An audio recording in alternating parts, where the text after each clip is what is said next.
अस्सलाम वालेकुम। 10th class computer science. कल हमने लेक्चर नंबर 1 पढ़ा था, यूनिट 1 का। आज हम लेक्चर नंबर 2 देखते हैं। तो बुक पे पेज नंबर 2 ओपन कर लें। पेज नंबर 2 पे हमारे पास आ रहा है एनालाइज द प्रॉब्लम। तो एनालाइज द प्रॉब्लम के हेडिंग के नीचे इसकी डेफिनेशन लिखी हुई है बेटा। इसमें लिखा हुआ है, at this stage the problem is decomposed into sub problem. इस मरले में मसले को छोटे मसाइल में तकसीम किया जाता है।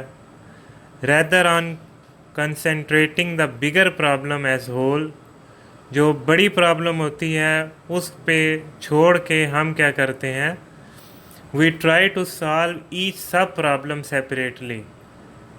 हम उसको छोटे मसलों में तकसीम करके जो हर छोटा मसला होता है उसे हल करने की कोशिश करते हैं। This leads to a simple solution, इससे सादा हल निकल आता है। This technique is known as top down design. इस टेक्निक को हम बोलते हैं top down design technique, also called divide and conquer rule, और इसे तकसीम करो और फतह करो का असूल भी कहते हैं। तो बेटा, जब हमारे पास कोई बड़ा मसला आता है, उस मसले को हम हल करने लगते हैं, तो जाहिर सी बात है जब भी कोई बड़ा मसला होगा वो मसला हल करने के लिए थोड़ा सा मुश्किल होता है। उसे हम क्या करते हैं, छोटे छोटे मसलों में डिवाइड कर लेते हैं ताकि वो आसानी से हल हो सके। अगर हो सके तो एक बड़ी चीज़ है उसको हमने छोटे मसलों में तकसीम कर दिया और फिर मुख्तलिफ़ लोगों को दे दिया कि आप इन छोटे छोटे मसलों को हल करें। फिर जब वो हल कर लेते हैं तो फिर हम उन सब को इकट्ठा कर लेते हैं और वो हमारे पास जो बड़ी प्रॉब्लम होती है वो सॉल्व हो जाती है। इसकी मिसाल देखते हैं। मिसाल में बेटा आपको स्क्रीन पे नज़र आ रहा है कि सबसे पहले हमारे पास एक कार है। कहा जाता है कि एक कार बनानी है।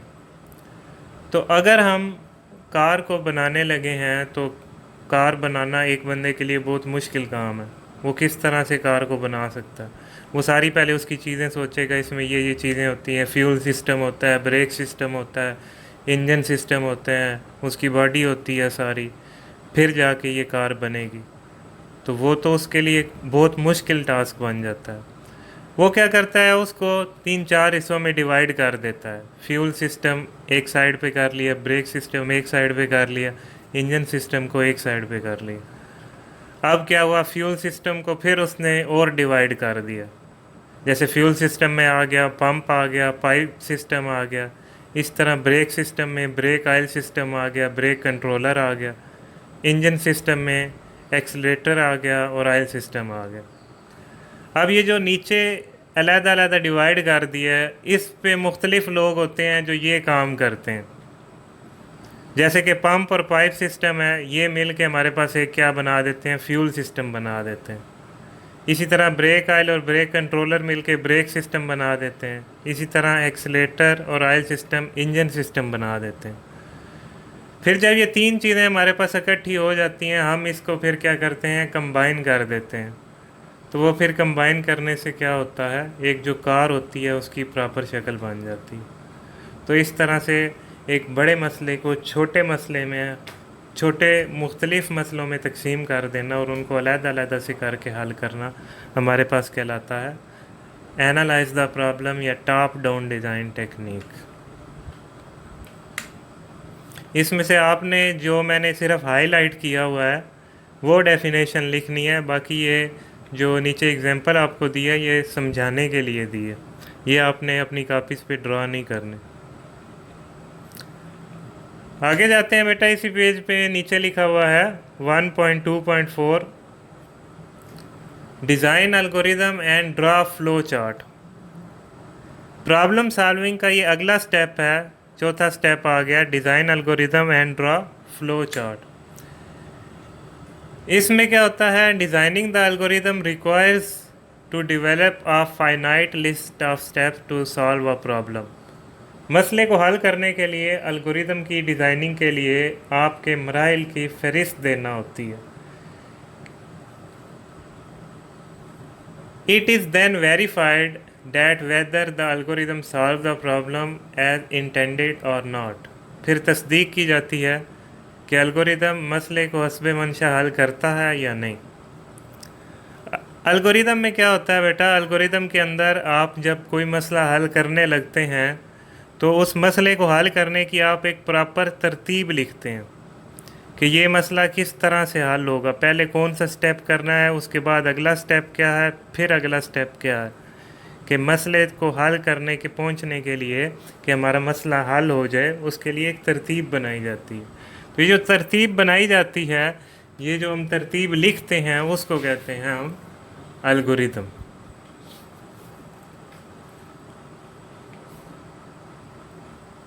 आगे चलते हैं। इसी के नीचे बेटा एक और डेफिनेशन आ रही है, वो है प्रोग्राम की। प्रोग्राम आपने अगर पिछली क्लासेस में कंप्यूटर साइंस पढ़ी हुई है सारी, तो उसके अंदर लिखा हुआ है कि प्रोग्राम क्या होता है, a set of instruction given to computer to solve a particular problem, it is written in programming language.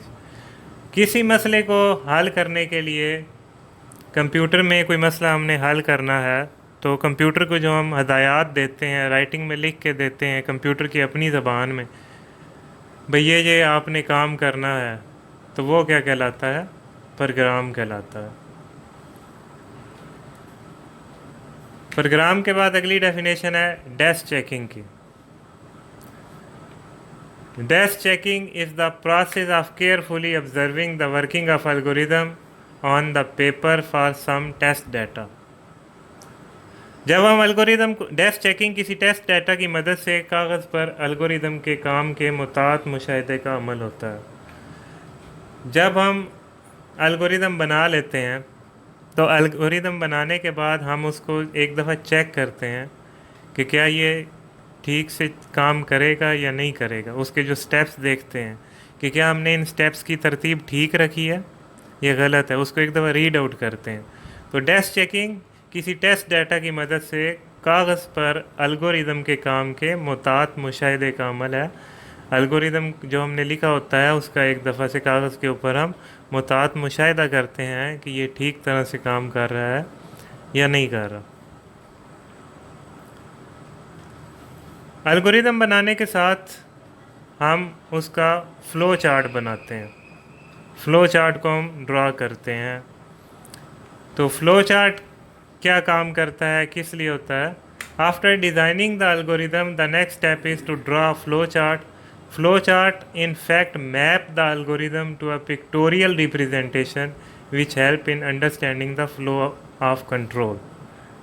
Algorithm design करने के बाद अगला मरला फ़्लो चार्ट बनाने का होता है। फ़्लो चार्ट दर हकीकत तस्वीरी शक्ल में एल्गोरिदम की नुमाइंदगी करता है, जिससे एल्गोरिदम में कंट्रोल की सिमत और डाटा को समझने में मदद मिलती है। जो हमने एल्गोरिदम बनाया था, जो स्टेप्स लिखे थे राइटिंग में, अब हम उन स्टेप्स को एक पिक्चर की शक्ल में ड्रा कर देते हैं कि पहले कौन सा स्टेप है, उसके बाद अगला स्टेप, फिर दरमियान में एरो लगाते हैं कि अगला स्टेप किस तरफ जा रहा है, फिर एरो लगा के अगला स्टेप लिखते हैं, जिससे ये वाज़ह हो जाता है कि ये प्रॉब्लम है उसका सलूशन किस तरह से हल होगा। इसकी हम एक एग्ज़ाम्पल देखते हैं। तो एग्ज़ाम्पल बेटा आपको स्क्रीन पे नज़र आ रही है। इस एग्ज़ाम्पल में आप देखें कि दो नंबर को ऐड करने के लिए हमने उसका पहले एल्गोरिदम लिखा, जिसमें हमने लिखा है स्टेप 1। स्टेप 1 है स्टार्ट किया। उसके बाद क्या है स्टेप 2, डिक्लेयर वेरिएबल num1 और नंबर 2। हमने क्या किया, दो वेरिएबल बनाए, एक num1 और एक num2, जिसमें जो है यूज़र वैल्यू लिखेगा। फिर आगे क्या है, read value num1 and num2, वो फिर कंप्यूटर से रीड करेगा जो भी बंदा एंटर करता है दो नंबर। स्टेप 4 में क्या होगा, ऐड नंबर 1 एंड नंबर 2, जो नंबर 1 और नंबर 2 हैं उन्हें ऐड कर लिया जाएगा एक वेरिएबल सम के अंदर। एक सम का वेरिएबल बनाया और उसमें लिख दिया बराबर है num1 num2, यानी कि जो यूज़र ने नंबर 1 और नंबर 2 लिखे हैं, एंटर किए हैं, वो किस में ऐड हो जाए, sum के नाम में ऐड हो जाए, उनका जो एडिशन है वो sum में सेव हो जाए। स्टेप 5 में क्या है, डिस्प्ले सम।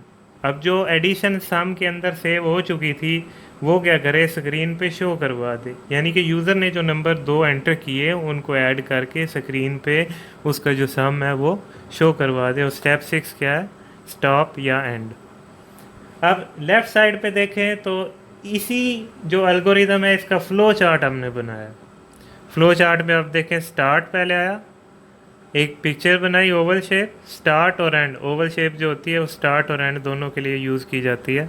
उसके बाद इनपुट है जो कि यूज़र कर रहा है, वो है इनपुट नंबर 1 और नंबर 2। दो नंबर वो यूज़र एंटर करेगा, फिर कंप्यूटर क्या करेगा, उस पर प्रोसेसिंग करेगा और नंबर 1 और नंबर 2 को सम के वेरिएबल में ऐड कर देगा। सम के वेरिएबल में ऐड करने के बाद क्या है, आपने उसको जो कंप्यूटर है उसने स्क्रीन पे उन दोनों का जो सम होगा वो शो करवा देना है। और लास्ट पे प्रोग्राम क्या होगा, स्टॉप हो जाएगा या एंड हो जाएगा।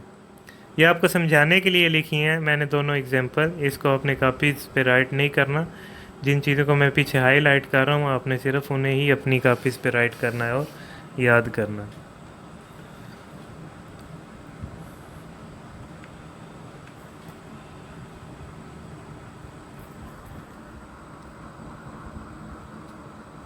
आगे चलते हैं बेटा।